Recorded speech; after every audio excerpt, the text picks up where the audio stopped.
footprints without feet. And the question answer also already sent to you. The footprints without feet written by G. Wells. Number 6 chapter the making of a scientist यानी कि एक वैज्ञानिक का निर्माण written by Robert W Peterson. Story of a scientist यानी कि एक वैज्ञानिक की कहानी है. यानी कि Richard Ebright has received his Searle scholar award and the searching plough award for biochemistry and molecular biology. It was his fashion for butterflies that open the world of science to him.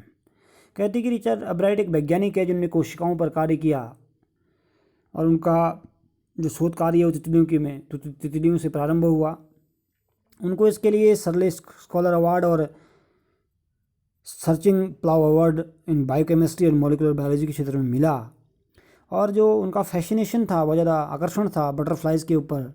इस butterflies के आकर्षण से उनके लिए क्या मिला, एक science का दरवाज़ा खुला. यानी कि Richard Ebright is a scientist who has worked on cells. His research started with his interest in the butterflies. He collected them and found out their types. Then he went to work on cells. He won several prizes for his projects. He explained his theory on cells in an important scientific journal. If his theory proves right, it will be of great help to understand life process.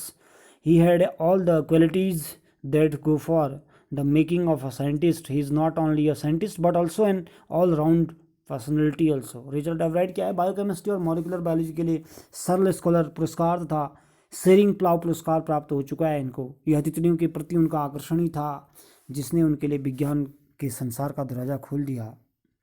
तो हम आज translation देखेंगे. थोड़ा कहा गया है कि at the age of 22 of former scout of the year excited the scientific world with a new theory of on how sales work. यानी कि एक पूर्व स्काउट ऑफ द ईयर ने 22 वर्ष की आयु में कोशिकाओं के काम करने के ढंग संबंधी एक नए सिद्धांत से जो है वैज्ञानिक यानी कि विज्ञान जगत को उत्साह से भर दिया था.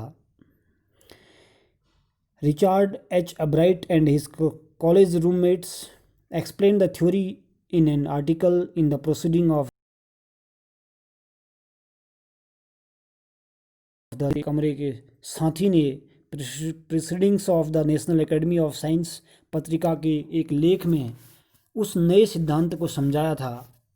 It was the first time this important scientific journal had ever publish the work of college students. यह पहली बार हुआ था कि जब विज्ञान संबंधी इस महत्वपूर्ण पत्रिका में कॉलेज में पढ़ रहे छात्रों के कार्य को प्रकाशित किया गया था. In sports, that would be like making the big leagues at the age of 15 and hitting a home run your first time at bat. कहा गया है कि खेल के क्षेत्र में यह इस तरह होता है जैसे कि 15 वर्ष की आयु में बड़े बड़े लीग बनाना और पहली बार.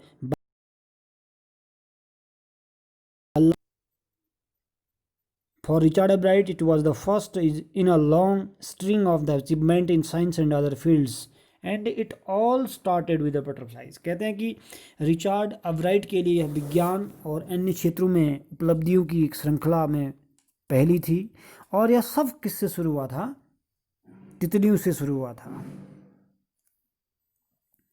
बटरफ्लाई से स्टार्ट हुआ था ये सब. ठीक है ना. An early only child Ebright grew up north in Reading, Pennsylvania. There was not much I could do there. He said, I certainly could not play football or baseball with a team of one, but there was one thing I could do, collect things. Pennsylvania में reading के उत्तर में जहाँ अवराइट बड़ा हुआ, वह एकमात्र बच्चा था. उसने कहा कि वहाँ मेरे पास करने के लिए कुछ अधिक नहीं था. मैं एक व्यक्ति यानी कि स्वयं की टीम से निश्चित रूप से फुटबॉल या बेसबॉल नहीं खेल सकता था, लेकिन मैं काम कर सकता था, चीज़ें एकत्रित करना, वो कलेक्ट थिंग्स. सो इट ऐसा उसने किया and did the endeavour करते रहा. Beginning in kindergarten Ebright collected butterflies with the same determination that has marked all his activities. कहते हैं कि वही किया उसने हमेशा किया. जब वह किंडरगार्टन स्कूल में पढ़ने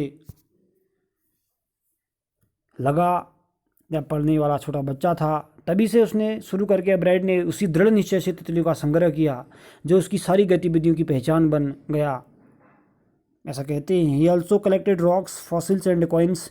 ही became an eager astronomer to sometimes star gazing at night. कहा गया है कि उसने पत्थर के टुकड़ों, जीवाश्मों और सिक्कों का भी संग्रह किया। वो एक जिज्ञासु खगोलविद भी बना जो कि कभी कभी पूरी रातों भर क्या करता था, तारों को बिल्कुल टकटकी लगाकर दिखे रहता था। कौन? अब्राइट जो है। From the first he had a driving curiosity along with a bright mind. He also had a mother who encouraged his interest in learning. कहते हैं कि वही उसने किया और हमेशा किया, और प्रारंभ से ही उसमें एक तेज दिमाग के साथ तीव्र जिज्ञासा भी थी। साथ ही उसके पास में एक ऐसी माँ थी जो सीखने के प्रति उसको, उसकी रुचि को प्रोत्साहित भी करती थी। It's bought him telescope, microscopes, cameras, mounting material and other equipment and helped him in many other ways. कहा गया कि वह उसे छोटे छोटे भ्रमणों पर ले जाया करती थी, उसे दूरबीन देना, सूक्ष्मदर्शी देना, कैमरा देना तथा अन्य उपकरण खरीद कर देती थी और अन्य बहुत से तरीकों से उसकी सहायता करती थी। I was his only companion until he started school. यानी कि उसकी माँ कहा करती हैं कि जब तक उसने स्कूल जाना शुरू नहीं किया, मैं ही उसकी एकमात्र साथी थी, ऐसा उसकी माँ बताया करती हैं। After that I would bring him,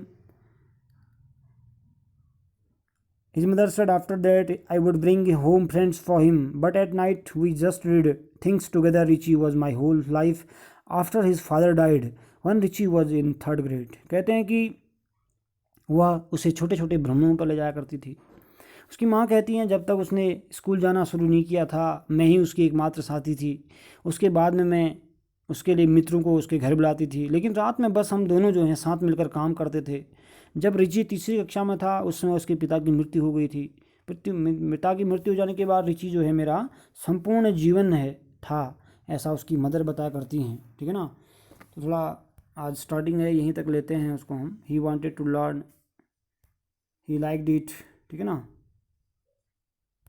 ये वाला छोड़ दो, इधर तक देना है। ठीक है ना। Richie was my whole life after father's dead, यानी कि यहाँ तक आपको ये पढ़ना है। ठीक है ना। इसकी वर्ड मीनिंग में आपको कुछ क्लियर करा देता हूँ। ठीक है ना। स्टार्टिंग में जैसे कुछ वर्ड आया, फॉर्मर वर्ड शब्द आया, एक स्टार्टिंग में आया होगा फॉर्मर इधर। ठीक है ना, ये फॉर्मर है। फॉर्मर का मतलब होता है पूर्व। स्काउट आया है, स्काउट का मतलब होता है बालचर, स्काउट इसको बोलते हैं। एक्साइटेड शब्द आया, इसको बोलते हैं उत्साह। थ्योरी है, सिद्धांत को बोलते हैं। आर्टिकल आप जानते हो, लेख। एक जर्नल है, जर्नल को बोलते हैं पत्रिका, जर्नल, JOURNAL, जर्नल पढ़ते हैं इसको।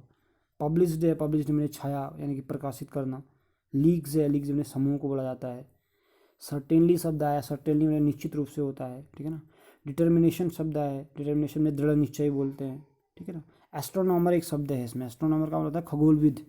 एस्ट्रोनॉमर में खगोलविद कहते हैं एस्ट्रोनॉमर को। ठीक है ना।